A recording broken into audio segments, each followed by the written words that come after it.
Hola a todos y a todas, bienvenidos al canal, esto es Antropococo, yo soy Ana y soy antropóloga social y cultural y hoy vengo a hacer de booktuber y hablaros de mis 10 libros favoritos que he leído este año. Me apetecía mucho hacer este vídeo porque he leído muchísimo este año y algunos de los libros que me he leído me han encantado. En concreto he leído como 64 libros porque me apunto todo lo que leo. Así que 64 libros es el año que más he leído con diferencia. Y he decidido hacer este vídeo por si puedo ayudaros, porque además a los que compráis regalos de última hora, a lo mejor os doy alguna idea de un libro que podéis regalar.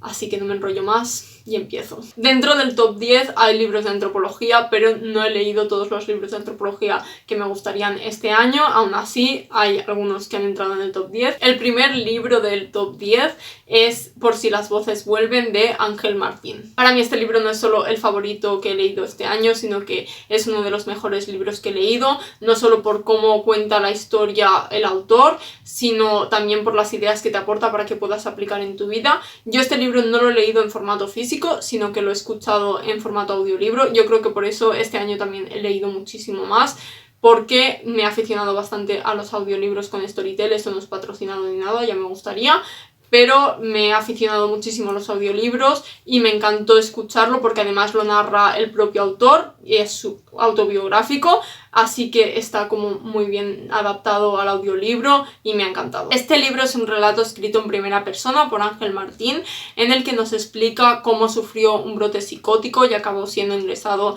en un hospital psiquiátrico, y cómo el hecho de perderse y tocar fondo le ayudó a reconstruirse desde cero. De hecho, os voy a leer la sinopsis escrita por él porque creo que es la mejor forma de que entendáis todo lo que transmite el libro y por todo lo que pasó él. Hace unos años me rompí por completo, tanto como para que tuvieran que atarme a la cama de un hospital psiquiátrico para evitar que pudiera hacerme daño. No tengo ni idea de cuándo empezó a formarse mi locura. A lo mejor nací genéticamente predispuesto, a lo mejor fui macerando una depresión callándome ciertas cosas por no preocupar a los demás, o a lo mejor simplemente hay cerebros que de la noche a la mañana hacen crack y se acabó. Si algo he descubierto en todo este tiempo es que cuando cuentas abiertamente que se te ha pirado la cabeza, la gente enseguida le pone el sello de tabú. Aunque este libro lo he escrito para mí, Por si las voces vuelven, es para cualquiera que haya pasado o esté pasando por algo parecido, y así romper de una vez por todas el estigma de las enfermedades mentales. Pero si simplemente te apetece jugar a ver el mundo como yo lo vi mientras perdí el contacto con la realidad, este libro también es para ti. Si escuchas bien las voces, descubrirás cosas fascinantes como esta. No necesitas llegar a tocar fondo para reconstruirte desde cero. Es un libro que me encantó y además, al ser en formato audiolibro, el autor lo adaptó para que fuera como si te hablara directamente a ti. De hecho, interactuaba con el lector, así que me gustó también ese formato, y si queréis escucharlo, pues escuchadlo también, está en Storytel. El segundo libro es Roba como un artista, de Austin Kleon. Este libro sirve para fomentar la creatividad y está enfocado para cualquier persona que desarrolle una actividad creativa, pero se puede aplicar a cualquier aspecto de la vida. Según Austin Kleon, el origen de la creatividad está donde menos te lo esperas, y a través del libro va poniendo ejercicios que puedes hacer para robar ideas a otras personas y poder desarrollar tus propias ideas en base a eso. Dice que todos los grandes artistas han robado ideas en algún momento. Entendamos robar como inspirarse, no como un plagio. Pero a mí es un libro que me gustó muchísimo y creo que sirve para si tienes algún bloqueo creativo o simplemente quieres como darle otro enfoque a lo que haces. Te puede ayudar muchísimo. Y no creo que esté enfocado solo a artistas, sino que se puede aplicar a muchos ámbitos distintos, así que lo recomiendo bastante. El tercer libro es 10 negritos, de Agatha Christie. Nunca había leído ningún libro de Agatha Christie y sinceramente empecé a hacerlo porque Paola Botelier, de Bicheando Libros, que tiene un canal de YouTube que os recomiendo muchísimo, lo recomienda a todas horas. Agatha Christie es su escritora favorita y al final me decidí y leí 10 negritos. Creo que es una de las mejores novelas para empezar a leer Agatha Christie y sinceramente desde que empecé no he parado de leer libros de ella. Para que os hagáis una idea, 10 negritos es el libro más vendido de Agatha Christie, con más de 100 millones de copias vendidas. Os explico un poco de qué trata el libro, pero tampoco quiero destriparlo, así que lo hago un poco por encima, pero seguramente ya habéis oído hablar de este libro, y si no lo habéis leído aún, en serio leedlo porque me encantó. Básicamente son 10 personas que son invitadas a una isla sin conocer a su anfitrión, y después de la primera cena son acusados de haber cometido un crimen en el pasado. A partir de ese momento van siendo asesinados uno por uno sin motivo aparente, y la única pista es una canción infantil que es la de los 10 negritos. No os cuento más porque no quiero destripar el libro, pero os recomiendo leerlo porque es súper adictivo, es muy corto y es muy fácil de leer. El cuarto libro ya es de antropología y es Las pequeñas alegrías, la felicidad del instante, de Marc Augé. En los vídeos anteriores pronunciaba mal su nombre y decía Marc Augé. Seguramente lo estoy diciendo mal igual, pero bueno, yo lo he intentado. Es una reflexión sobre la felicidad y de cómo las pequeñas cosas son los que al final realmente nos hacen felices. Os leo de qué trata el libro para que os hagáis una idea mejor, y es: en la vida existen momentos de felicidad repentina e inesperada, que se producen incluso en las situaciones más difíciles y que impregnan nuestra memoria. Estas son las pequeñas alegrías, sencillas pero intensas. Reencuentros con una persona, un paisaje, un libro, una canción o una película que nos habla de las relaciones, la soledad, el pasado, el futuro y, en definitiva, la esencia del ser humano. Al final es una recopilación de lo que Marc Augé considera que son las pequeñas alegrías y hace una reflexión en torno a ellas. Es muy corto y muy fácil de leer, así que os lo recomiendo. El quinto libro es Cartas de una antropóloga, de Margaret Mead. Sí, ya me lo he acabado de leer y me ha encantado. El libro es una recopilación de cartas hecha por Margaret Mead, o sea que ella misma ha seleccionado las cartas que te permiten acompañarla en las diferentes etapas de sus investigaciones en el trabajo de campo. Las cartas en un principio iban dirigidas a amigos y familiares de ella, pero vio que pasaban copias a otras personas que realmente les interesaban lo que estaba haciendo, así que finalmente decidió hacer este recopilatorio. En las cartas podemos encontrar material sobre las culturas que estudiaba, pero también reflexiones y observaciones personales. Al final son cartas que iban dirigidas a amigos y familiares, por lo que tienen elementos muy cotidianos y no son solo un estudio científico. Entre otras cosas podemos ver cómo primero realizaba trabajo de campo junto a su marido, Reo Fortune, y más tarde junto a su segundo marido, Gregory Bateson.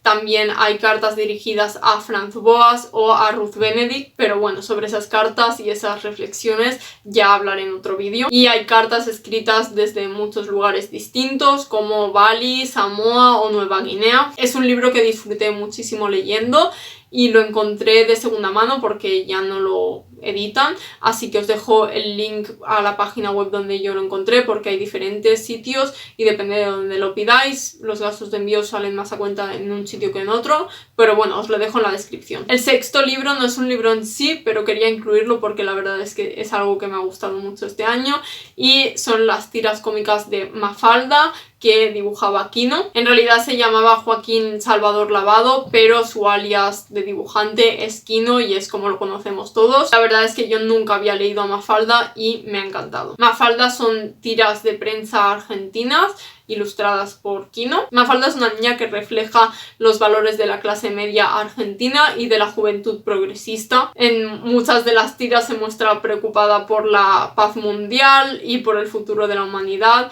y además se rebela contra los adultos. Al final refleja las inquietudes políticas y sociales del mundo en los años 60 y más concretamente en Argentina. Lo hace con mucho humor, pero a la vez dice verdades como templos y te hace reflexionar muchísimo a la vez que te ríes. Así que a los que no hayáis leído todavía Mafalda, os recomiendo muchísimo leerla, porque la verdad es que hace reflexionar bastante. El séptimo libro es Lo que encontré bajo el sofá, de Eloy Moreno. Ya os recomendé en vídeos anteriores Tierra, de Eloy Moreno también. Tierra no me lo he leído este año y por eso no está en el top 10, pero es uno de mis libros favoritísimos. Eloy Moreno nunca revela de qué tratan sus libros, hace una sinopsis un poco abstracta y tienes que leerlo para entender de qué trata.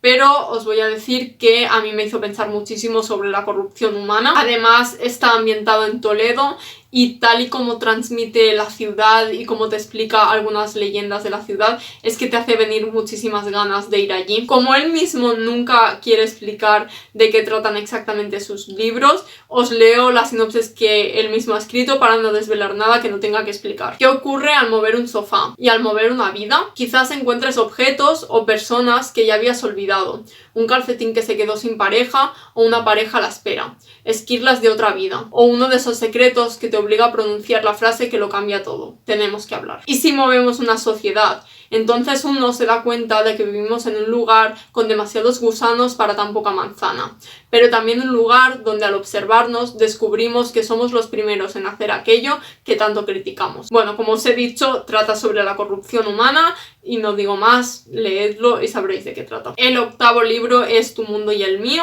de John Green, y esta vez no es una novela. Es una colección de textos escritos por John Green, que seguramente conoceréis por ser el autor de Bajo la misma estrella, Buscando Alaska o Ciudades de papel. Literalmente es una colección de reseñas de cosas muy random y son literalmente como si fueran reseñas de Google, porque las puntúa del 1 al 5 y habla de temas tan variados como internet, Super Mario Kart, los susurros, los ositos de peluche o las puestas de sol. Habla de cosas muy cotidianas, pero las pone en contexto y muchas veces explica la historia de por qué eso es así ahora. Por ejemplo, la historia de los ositos de peluche es muy curiosa y está relacionado con Teddy Roosevelt, el presidente. Al final a mí me recuerda un poco a las reseñas que hace Marcos G. en su libro Las pequeñas alegrías. El noveno libro es Ichigo Ichie, de Frances Miralles y Héctor García. Ya hice un vídeo hablando específicamente sobre este libro, pero os lo incluyo también en el top 10 porque realmente es uno de los que más me ha gustado este año. No me voy a enrollar mucho con este libro porque ya tenéis el otro vídeo si queréis entender en mayor profundidad qué significa este concepto, pero el concepto de Ichigo Ichie se podría traducir como